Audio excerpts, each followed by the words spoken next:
89-year-old World War II veteran Lee Hayes was recently honored for his military service as a bomber pilot as part of the Suffolk County Historical Society's Black History Month exhibit honoring him and the Tuskegee Airmen. Oh gosh, it was very exciting. I didn't expect such a big turnout and everything, and everybody was so so grateful, and I'm grateful that they were. The Tuskegee Airmen were just a unique group of characters when you think about it. There were only 996 black Americans who were admitted into the Tuskegee Air Group out of some 13 million men and women who served in World War II, and 2.5 million black Americans who also registered and volunteered for service during World War II. So 996, under 1,000, is a remarkable number.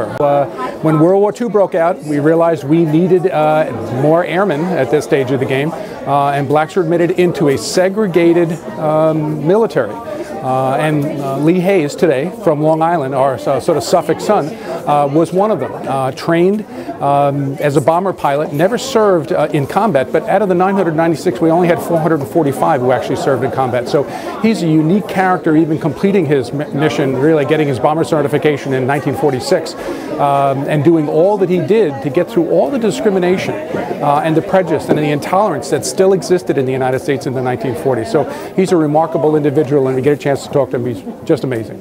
Being an Army veteran and a former combat assault pilot, I can appreciate everything that he's done. It's an absolute honor to honor this man who has lived it. Not only everything you go through in flight school, but everything that he experienced, the battle with segregation. This is absolutely overwhelming for us. We own 75 chairs, and as you could see, the 75 chairs were filled, plus another 75 were standing room only.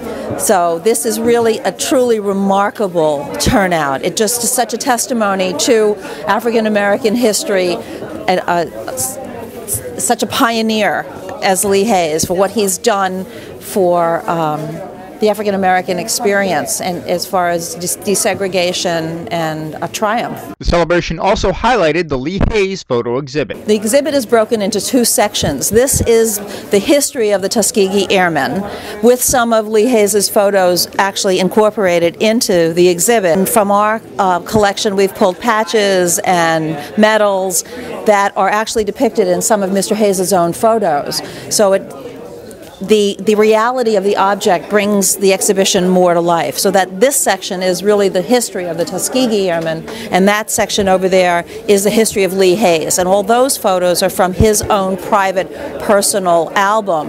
It's just so wonderful to have history brought alive that way, to see those specific images of his days of training. Hayes says he's happy that there's much more opportunity for African Americans in the military and in society today, in part because of the steps that he and the other Tuskegee Airmen took during World War II. Yeah, well, it was at a time like this that I was making a public speech.